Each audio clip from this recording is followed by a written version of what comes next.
예, 우리 그리스도인이라고 해서 항상 믿음이 충만하고 또 행복하고 기쁘고 그런 것은 아니죠. 그리스도인들도 또 믿음의 큰 시련이 찾아오기도 합니다. 믿음의 침체라고 하죠. 침체.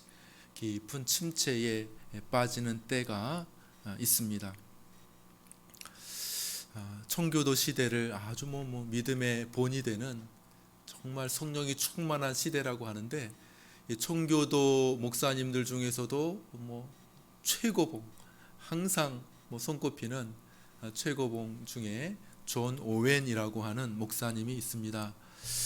정말 뛰어난 목사님이죠. 근데 이 목사님에게도 한 50대 즈음에 영적인 깊은 침체가 있었습니다. 무슨 이유 때문에 그런지는 몰라요. 기록해 놓지 않았으니까. 어쨌든 영적인 깊은 암흑 가운데 있다가 그가 시편 130편을 연구해 가다가 그 침체에서 벗어나게 되었다, 그런 기록이 있습니다.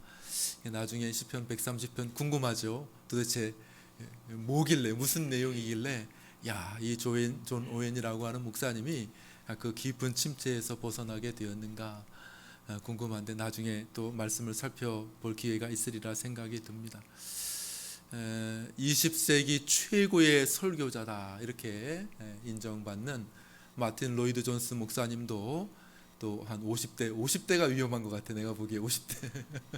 50대 즈음에 또 깊은 침체가 있었습니다. 영혼의 암흑기라 그가 이렇게 칭하고 있는데, 그래서 이제 목회를 이제 좀 그만둬야 되겠다. 여기 웨스트민스터 그 교회에서 10여 년 동안 목회를 해왔는데, 그러면 할 얘기 다 하지 않았나, 이제 그렇게 이제 사단이 이렇게 유혹하게 되었다는 거예요. 한 회중을 두고 10년을 설교했어요. 10년을 일주일에 3번씩 설교했는데 10년을 설교했으니 이제 할 말 더 이상 없는 것 아닌가, 이렇게 사단이 유혹해서 이제 여기 이제 사임을 해야 되겠구나, 그런 생각을 하기도 했다. 영적인 암흑기가 있었음을 고백을 하기도 합니다. 그냥 이렇게 위대한 목사님들 뿐만 아니라 성경의 인물도, 그러니까 성경의 인물 가운데도 침체에 빠졌던 사람들이 여럿 있지 않습니까? 대표적으로 누구입니까? 누구?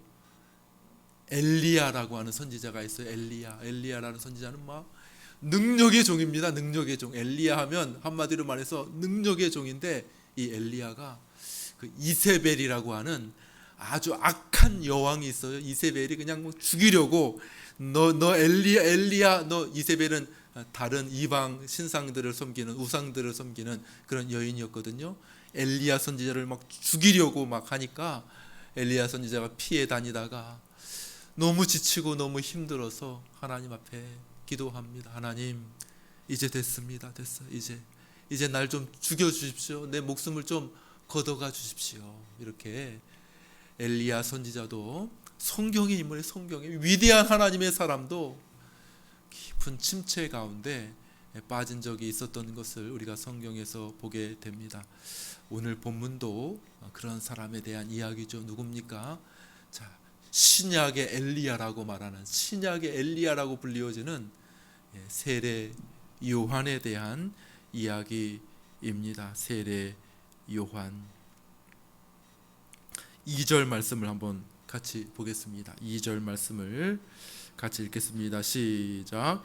요한이 옥에서 그리스도께서 하신 일을 듣고, 세례 요한에 대한 이야기죠. 세례 요한은 믿음이 아주 훌륭한 사람이었습니다. 세례 요한의 별명이 뭐였습니까? 세례 요한의 별명? 좋은 별명을 가지고 있었어요. 여러분들도 별명 있죠? 저도 학창 시절 때 별명이 있었습니다. 별명. 근데 세례 요한의 별명은 뭐였냐면, 따라해 볼까요? 광야에서 외치는 자의 소리. 정말 좋은 별명을 가지고 있었어요. 광야에서 외치는 자의 소리라는 그런 별명을 가지고 있었습니다. 무슨 말이냐 하면 설교자였다는 거예요. 설교. 어디에서? 광야에서 설교를 했습니다. 메뚜기 석청, 꿀 이런 거 먹으면서 광야를 다니면서 이렇게 옷도 이렇게 낙타 털옷 이런 것들 입으면서 광야에서 설교하는데, 그냥 광야에서 혼자 설교한 것이 아니라 지나가는 사람들에게 그 뭐 길 루트가 있을 것 아니겠습니까? 지나가는 사람들에게 설교하는데 사람들이 막 크게 뭐 도전을 받는 거예요. 크게 감화를 받게 됩니다. 그러면서 많은 사람들이 요한에게 이렇게 모이게 되는 그러한 일들이 있었습니다. 아주 뛰어난 타고난 설교자였고, 그가 했던 일은 뭡니까? 예수님의 오실 길을 예비하는, 회개하라 천국이 가까웠느니라 이렇게 말하면서 예수님의 오실 길을 예비하는 자가 바로 이 세례 요한이었다는 것이죠. 얼마나 뛰어나고 위대한 사람입니까? 예수님도 세례 요한을 인정해 줬어요. 예수님도 여인이 낳은 자 중에 뭐라고요? 이보다 더 나은 자가 없다. 이렇게, 그러니까 무슨 말입니까? 여인이 낳은 자 중에 이보다 더 나은 자가 없다. 이 말은 무슨 말? 여인이 낳지 않은 자가 누가 있겠습니까? 여기서 다 여인에게서 태어났죠. 그러니까 이 사람은 무슨 말입니까? 최고다, 최고. 예수님께서도 그렇게 인정해 주신 사람이 바로 이 세례 요한 아닙니까? 그런데 이 세례 요한이 지금 깊은 침체에 빠지게 되었다는 것입니다. 침체의 이유, 침체의 원인이 무엇인가 이렇게 생각할 때 아마 그가 처해 있던 상황, 그가 처해 있던 환경이 아주 좀 몹시 힘들었던 것 같습니다. 요한이 지금 어디에 있냐면 감옥에 갇혀 있어요. 감옥에. 그래서 요한이 아마 아주 굉장히 의로운 사람이고 고든 사람이었던 것 같아요. 그래서 왕이 잘못하는 것도 막 지적하고 이러다가 왕에게 밉보여서 지금 감옥에 갇혀 있는 상황입니다. 지금도 뭐 감옥이 좋은 곳은 아니겠죠. 환경이 열악하지 않겠습니까? 그 당시 2000년 전의 감옥이라고 하는 곳은 얼마나 환경이 좋지 않겠습니까? 춥고 습하고 불결하고 여러 부분에서 불편하고 맞고 막 이렇게 하지 않겠습니까? 그 기간이 좀 오래되다 보니까 아마 이 세례 요한이 좀 침체하였던 것 같습니다. 세례 요한의 제자들이 이렇게 와서 밖에 소식을 들려줍니다. 그 소식을 들려주면 예수님이 너무 잘 나간다는 거예요. 야, 사람들이 예수님을 인정해주고, 야, 예수님 주변에 수많은 군중들이 이렇게 따라다닌다는 거예요. 근데 자기 자신은 이렇게 초라하게 어두침침한 감옥에 갇혀서 이렇게 지내고 있는 모습 속에 아마 세례 요한이 꽤 우울하고 침체에 빠지지 않았는가, 그런 생각을 하게 됩니다. 예수님 좀 나를 위해 좀 구명 운동이라도 좀 해주시지. 그렇게 인기도 많다는데 좀 한마디도 좀 해주시지. 좀 맛있는 음식이라도 싸가지고 좀 나 면회라도 좀 오면 얼마나 좋을까, 뭐 그런 생각을 하지 않았겠습니까? 그런데 그런 일이 전혀 없는 거. 예수님 그냥 알아서 자신의 일들을 쫙 해 나가는데 나는 잊혀진 것 같고 아무도 나를 찾지 않고 예수님을 높인다고 했긴 했는데 예수님은 나를 거들떠보지도 않는 것 같고 하니까 요한이 이렇게 침체해 있었던 것 같습니다.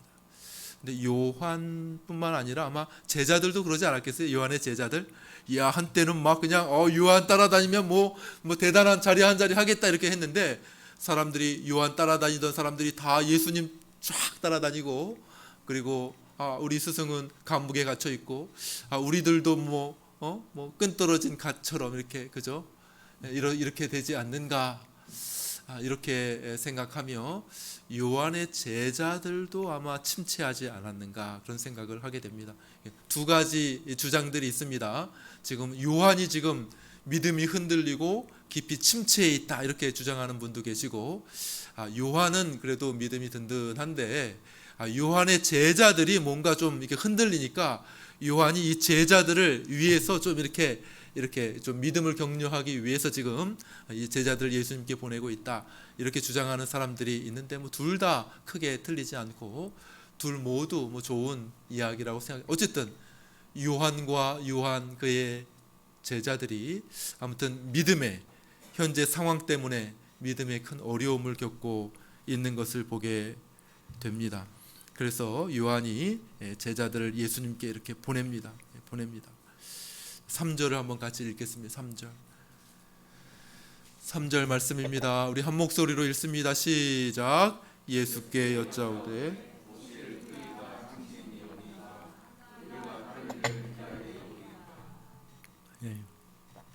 오실 그이가 당신이오니까 우리가 다른 일을 기다리오리까, 이런 질문을 요한이 그 제자들을 통해서 예수님에게 이렇게 하고 있는 것이죠. 무슨 뜻입니까? 오실 그이가 당신입니까? 이 말은 무슨 말입니까? 이게 다 아는 말이에요. 이거는 유대인, 그 당시 유대인들은 다 아는 거예요. 오실 그이를 기다리고 있었거든요. 유대인들은 항상. 그건 뭡니까? 하나님께서 보내시겠다고 말씀하신 메시아, 구원자 사상이 유대인들에게 다 있었거든요. 그래서 다 기다리고 있었어요. 그런데 요한은 바로 이분이 그분입니다. 내 뒤에 오실 분, 바로 그분이 하나님께서 약속하신 그분입니다. 이렇게 이야기를 했었죠. 그래서 그분인 줄 알고 기다리고 있었는데, 오실 그이가 당신입니까? 당신이라고 믿고 지금까지 기다려오고 지금까지 지내왔는데 우리를 이렇게 줘버릴 수 있습니까? 당신을 그렇게 이렇게 소개하고 당신을 그렇게 많은 사람들 앞에 이렇게 세워놨는데 이게 뭡니까? 이게 내 상황과 내 처지가 이게 뭡니까? 우리 스승님의 처지가 지금 이게 뭡니까? 이렇게 요한과 그 제자들의 상황이 펼쳐지게 될 때에 그들이 질문이 이것이죠.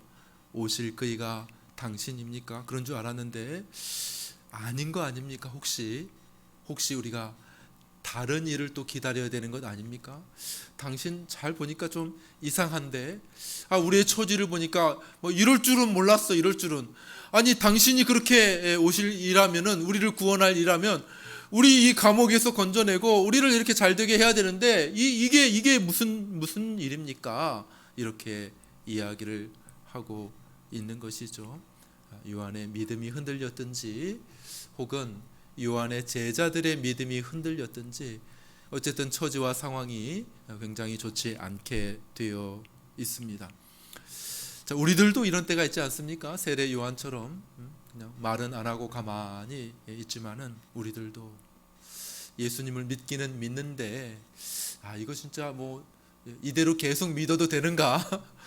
교회는 나오기는 나오는데 이대로 계속 가도 되는가? 아니면 빨리 말을 갈아타듯이 다른 길을 찾아야 되는 것 아닌가? 그런 생각을 하게 되죠. 열심히 준비했던 시험에 기도하면서 준비했는데 낙방을 합니다. 기대하면서 이번 사업 잘 돼야 되는데 이번 사업에 걸린 것이 많아. 이번 사업 잘 돼야 우리 가족도 먹고 살고 내 노후도 좀 준비할 수 있고 이번 사업 잘 돼야지 또 우리 부모님들도 좀 도울 수 있는데 사업이 그렇게 잘 되지를 않습니다. 자영업자들의 90%가 3년 내에 문을 닫는다고 하니까요. 잘 되기도 어렵죠. 힘들죠. 확률적으로요. 굉장히 어렵습니다. 기대를 하고 여기에 건 것이 꽤 많은데 그런데 사업이 흔들리게 될 때에 어려움이 찾아오지 않겠습니까? 간절한 마음으로 기도했죠. 왜 기도 안 합니까? 예배하고 하나님 간절히 의지했죠. 그런데 이상하게 사업이 생각대로 풀려지지 않는 것을 볼 때에 침체가 찾아올 수 있지 않습니까? 아무 이유 없이 갑자기 병이 찾아옵니다. 갑자기 병이 찾아와요. 낙심할 수 있지 않겠습니까? 내가 아픈 증상들도 없었는데 왜 갑자기 내게 이런 아픔이 찾아오는가? 조금 있으면 낫겠지, 회복되겠지. 근데 이 시간이 점점 길어지게 되면 낙심이 찾아올 수 있지 않겠습니까? 그냥 환자 본인도 제일 힘들겠지만은 주변의 사람들도 힘들잖아요. 돈도 들어가고 또 시간과 에너지도 쓰여지고 여러 가지로 앞날에 대해서 우울해지고 이런 여러 가지 이유들이 있지 않겠습니까? 그러니까 사람들 얘기해요. 사람들 세례 요한처럼 여러 가지 그의 처지와 상황으로 인하여서 어려움이 찾아오게 될 때에 우리가 믿는 그 예수님, 우리가 전도했던 그 예수님이 정말 구원자 맞는가? 아니면 우리가 다른 분을 찾아야 되는 것인가? 이런 의심이 찾아올 수 있다. 이것이 바로 오늘 상황이라는 거예요. 세례 요한과 그 제자들이 처한 상황이라는 것입니다. 이때 어떻게 해야 될 것인가? 우리는 세례 요한과 우리 주님의 이렇게 인터액션이죠. 이렇게 상호작용을 통해서 이러한 침체의 순간에 우리가 해야 될 일은 무엇인가 하는 것을 생각해 보기를 원합니다. 첫 번째입니다. 2절 말씀을 우리 한 번만 더 읽겠습니다. 2절 말씀 읽습니다. 시작. 요한이 옥에서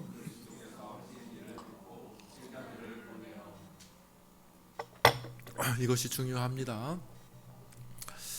첫 번째로 요한이 한 일은 제자들을 예수님께로 보낸 일이라는 것이에요. 그냥 자기들끼리 뒤에서 막 감나라 배나라 논쟁하고 토론하고 이래서 안 돼. 그분 아니야.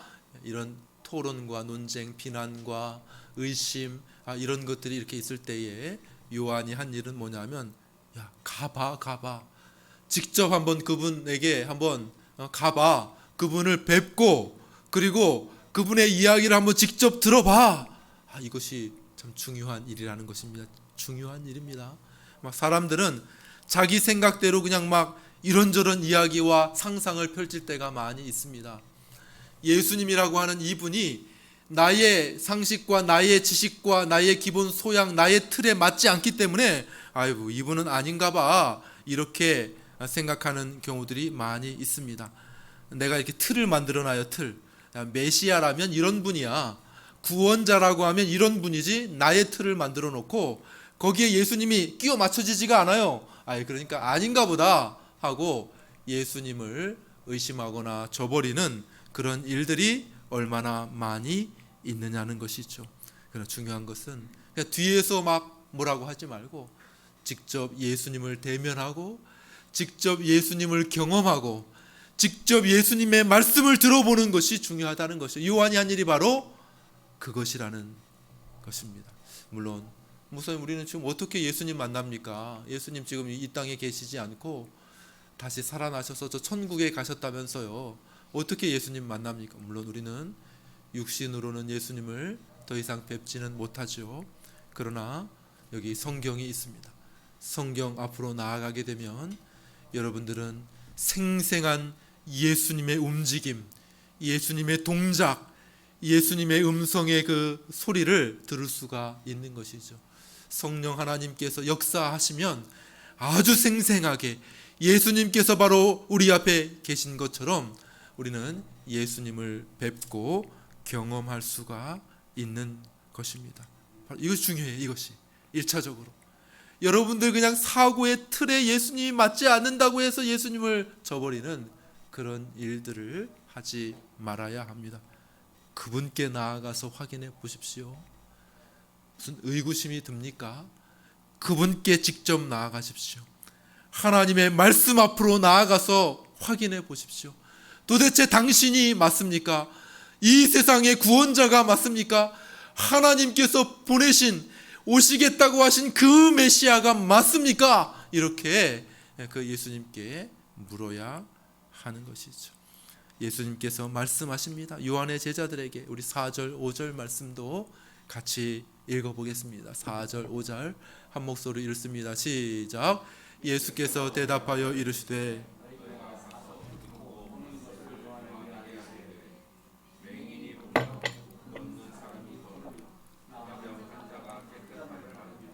못 듣는 자가 들으며 죽은 자가 살아나며 가난한 자에게 복음이 전파된다 하라. 아멘. 무슨 말씀입니까? 예수님께서 제자들에게, 요한의 제자들, 우리가 계속 예수님 당신 믿어야 됩니까? 아니면 우리가 다른 사람 기다려야 됩니까? 이렇게 묻자 예수님께서 하신 말씀이죠. 나다. 내가 메시아 맞아. 이렇게 예수님께서 말씀하시지 않고 좀 우회적으로 말씀하셨다는 것입니다. 우회적. 뭡니까? 예수님께서 지금까지 해오신 일들을 나열하셨습니다. 어떤 일입니까? 지금까지 예수님을 통해서 맹인, 지금은 이제 맹인이라고 안 하고 시각장애인 이렇게 얘기하는데, 맹인이 앞을 보지 못하는 사람이 보게 되었다. 걷지 못하는 사람이 걷게 되었다. 죽은 자도 다시 살아났다. 듣지 못하던 자가 듣게 되었다. 가난한 자에게 복음이 전파되었다. 이런 일들이 있게 되었다라고 예수님께서 말씀하신 것입니다. 그래서 이게 무슨 말인데요? 이게 아니 딱 부러지게 기면 기다 아니면 아니다 이렇게 이야기를 해야 되지 않습니까? 아니 당신이 오실 메시아 그분 맞습니까? 하나님께서 보내신 그 구원자 맞습니까? 맞으면 맞다, 아니면 아니다, 다른 분을 기다려라 이렇게 말씀하시면 좋을 텐데 왜 이해도 되지 않는 이런 말씀을 하시는 것입니까? 근데 사실은요, 이게 아주 분명한 말씀입니다. 이게 뭐냐 하면 메시아에 대한 구약의 예언의 말씀이죠. 우리 이사야 35장 6절 말씀만 한번 찾아보겠습니다. 이사야 앞에 기록이 되어 있는데요, 한번 같이 읽어보겠습니다. 시작. 그때의 맹인의 눈이 밝을 것이며 못 듣는 사람의 귀가 열릴 것이며. 예수님께서 하신 말씀은 이런 선지자들의 메시아에 대한 예언의 말씀을 모아놓은 거예요. 근데 이제 대표적으로 이사야가 이제 많죠. 이사야, 시편도 있고 다른 선지서들도 있는데 그걸 모아놓은 겁니다. 메시아가 오면, 하나님의 아들 구원자가 이 땅에 오게 되면 그때에는 맹인의 눈이 밝을 것이며 못 듣는 사람의 귀가 열릴 것이다, 이렇게 예언해 놓았습니다. 이사야 선지자가. 근데 예수님께서 하신 말씀이 뭡니까? 오실 그이가 당신입니까? 우리가 다른 일을 기다려야 될까요? 예수님께서 요한에게 전하라. 맹인이 보고 있다. 못 듣던 자들이 듣게 되었다. 죽은 자들이 다시 살아났다. 가난한 자들에게 복음이 전파되었다. 사인이에요, 사인. 뭐예요?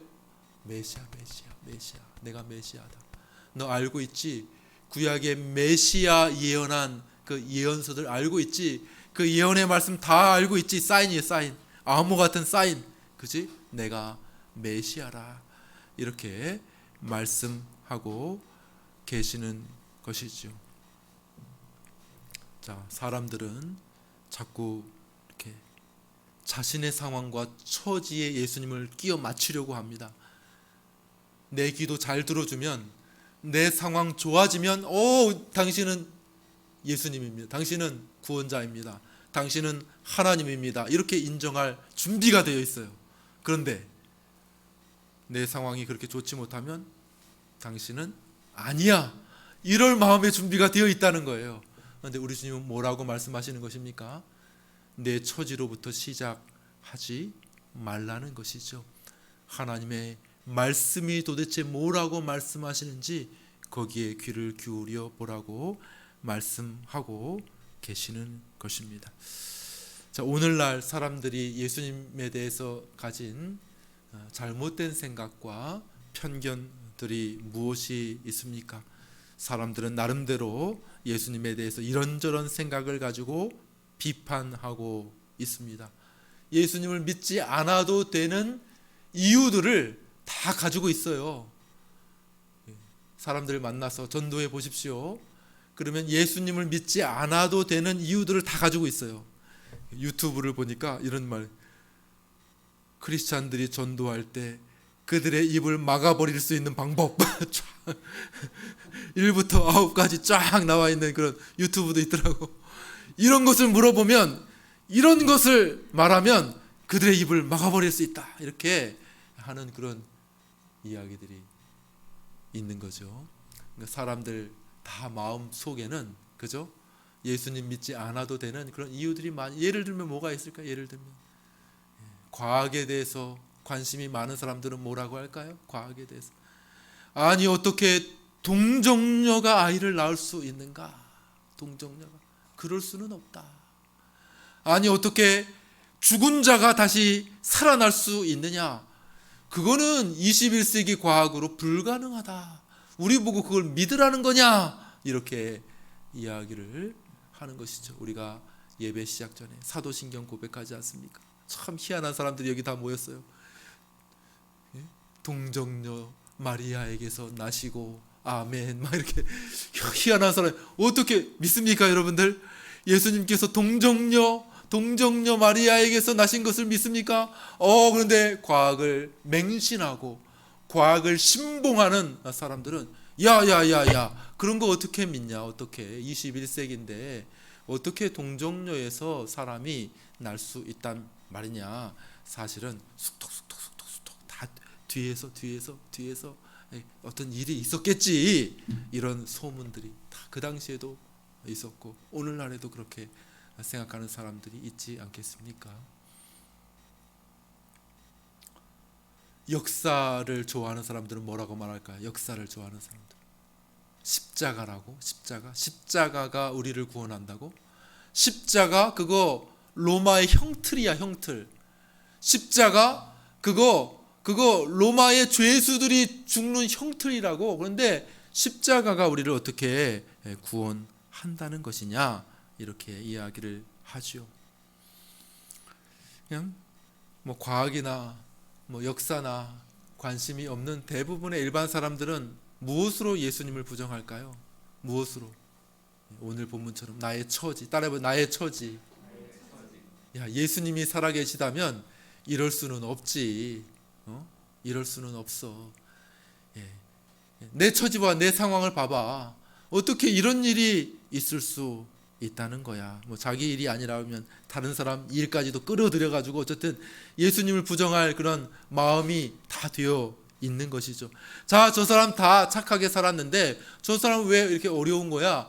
자, 교회 다니는 내 옆집의 장로님 정말 착하게 살았는데 왜 저 장로님의 자녀들은 저렇게 이상하게 된 거야? 이렇게 하면서 예수님을 부인할 수많은 이유들을 만들어가고 있는 것이죠.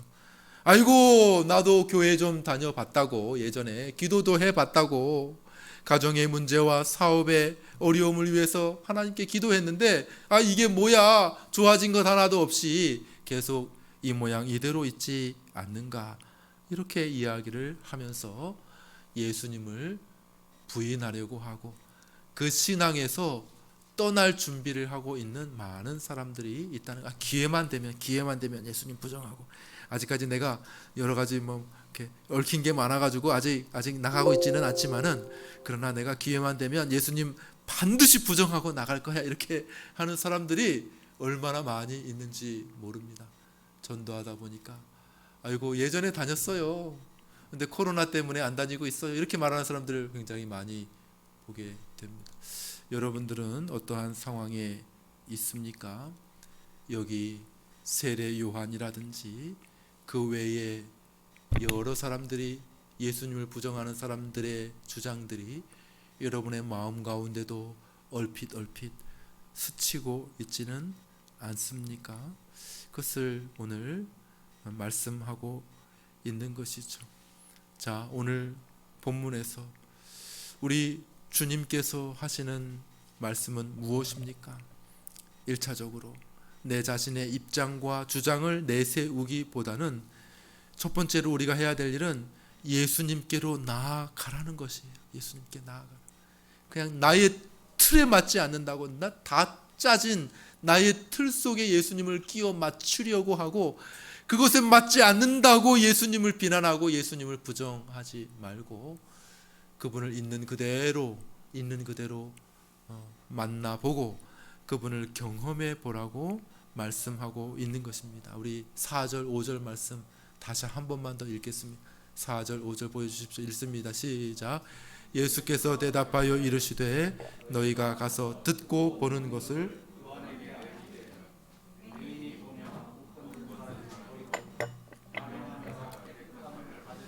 못 듣는 자가 들으며 죽은 자가 살아나며 가난한 자에게 복음이 전파된다 하라. 자, 구원의 메시아를 향한 예언의 말씀이 그대로 이루어지고 있지 않느냐, 예수님의 말씀인 것이죠. 이거보다 더 확실한 것이 어디 있느냐? 내가 그렇다 아니다 그러면은 또 나를 못 믿겠다고 말할 수도 있는 것 아니냐? 그러나 내가 아닌 구원의 구약의 많은 선지자 한 사람도 아니고 많은 구약의 선지자들이 나에 대해서 한 예언, 메시아에 대해서 한 예언이 봐라 나에게서 이렇게 이루어지고 있지 않느냐 이렇게 말씀하고 있는 것이죠. 이거보다 더 확실한 것이 어디 있겠습니까? 성경을 연구했던 꼼꼼히 연구했던 학자에 의하면 구약에 1000개가 넘는 예언이 한 분이신 이 예수님에게 성취되고 완성되고 있다고 이야기를 하고 있습니다. 구체적인 그의 행동까지, 구체적인 그의 말까지 다 1000개가 넘는 예언이 예수님에게서 성취되고 있다고 말씀하고 있는 것을 보게 됩니다. 따라해 볼까요?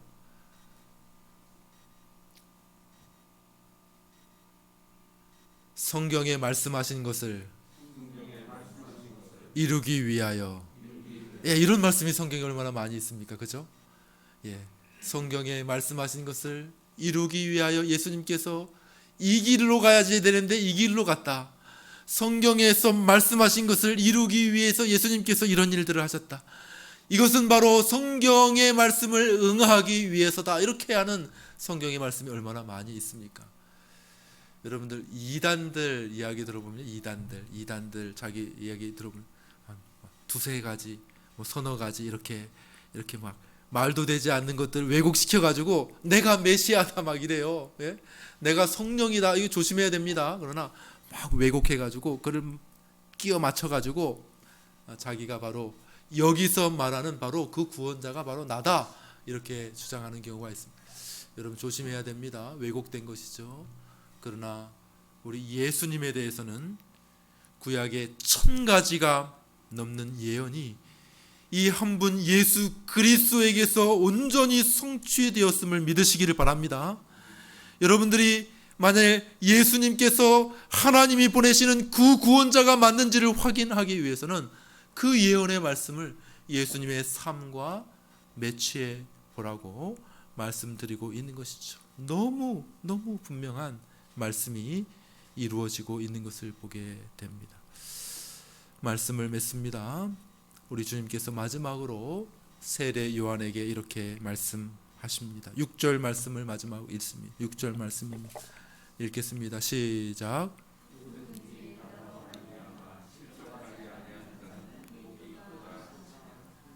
아멘. 세례 요한 앞에서도 말씀드렸듯이 아주 탁월한 사람이었습니다. 우리 주님 앞서서 주님의 길을 예비한 사람이고 위대한 설교자였음에도 불구하고 침체할 수 있습니다. 그렇습니다. 여러분들 침체할 수 있습니다. 그러나 예수님으로 말미암아 침체하지 않고 실족하지 아니한 자는 복이 있다. 이렇게 예수님께서 말씀하고 계시는 것이죠. 형편이 깊이 어려워지게 되었을 때에 낙심에 빠지기도 하고 침체에 빠지기도 합니다. 그 자체가 이상한 것은 아니죠. 훌륭한 믿음의 사람들, 성경의 인물들까지 엘리야 선지자와 세례 요한까지 침체에 빠졌던 거 보면 부끄러워할 일은 아니라고 생각합니다. 오늘날에도 예수님 믿다가 실족한 사람들 많이 있습니다. 사람들이 여러 가지 이유를 대면서 예수님을 의심하려고 합니다. 아유, 교회 다녀봤어. 예배 드려봤어. 제일 힘든, 의사에게 제일 힘든 환자가 누굽니까? 의사에게 제일 힘든 환자. 의사보다 더 잘 알아. 다 경험해봤어. 이 한 의원에도 가보고 저 한 의원에도 가보고 이 병원에도 가보고 저 의사도 만나보고 이 약도 써보고 저 약도 써봤어.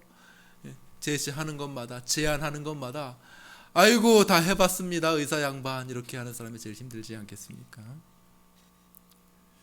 아마 신앙생활도 마찬가지일 것 같아요. 처음 믿는 사람들이야 그래도 아이고 그래도 참 목사님께서 그런 말씀을 하시니 그래 제가 한번 따라가 보겠습니다. 믿겠습니다. 그런데 아주 오래됐어. 누가 보더라도 정말 훌륭한 신앙이냐?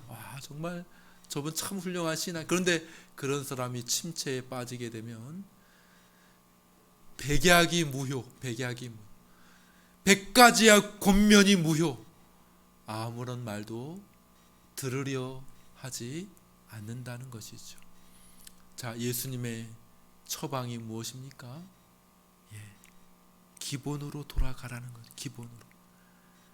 자신의 처지에서 모든 것을 출발하지 말고 성경이 뭐라고 말하는지를 먼저 살펴보라는 것이에요. 내 형편, 내 사정이 이러니까 예수님 아닙니다, 이렇게 말하지 말고 그 전에 성경, 하나님의 말씀이 이 예수님에 대해서 뭐라고 말씀하고 있는지를 여러분들이 확인해 보라고 말씀하고 있는 것이죠.